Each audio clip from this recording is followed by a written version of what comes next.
ingay bata na yan. Ano?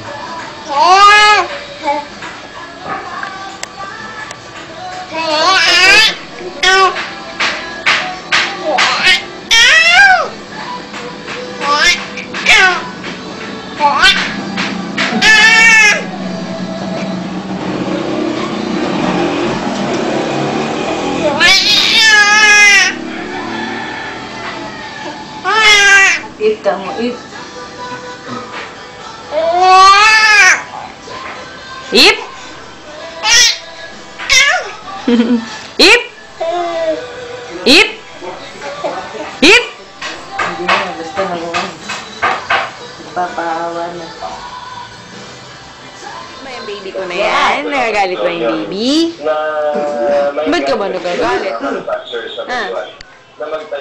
Ba't ka nagagalit? Kausapin mo nga, Bibo. Ano? Ba't ka nagagalit?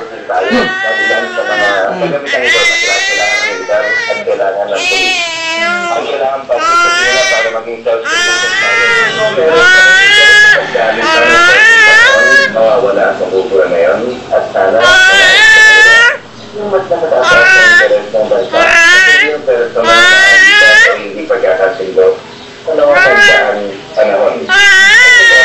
Most of them, if not all, are growing into office or have already grown into office. And I hope we can see a better working cabinet come 2011. Dahil medyo nasanay na naman sila sa mga dito doon.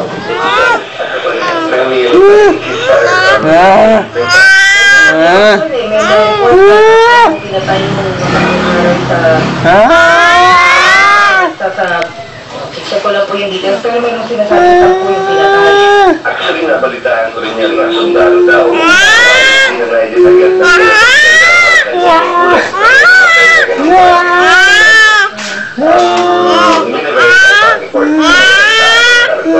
Opo, sir, kasi parang isang pahayagan yung 10 sundalong kinatay daw sa ambus ng MPA sa Las Llamas, Northern Samar.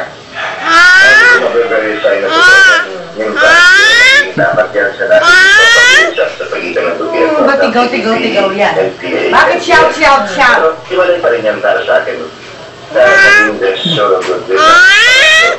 Tawag ngayon ng 43. Dahil Gusto lang mong para sa akin, may mga grupo naman talaga sa magkabilang sa balik tayo. Gobyerno at sa balik. Wow! Ayaw mo tuloy ito. Ikaw,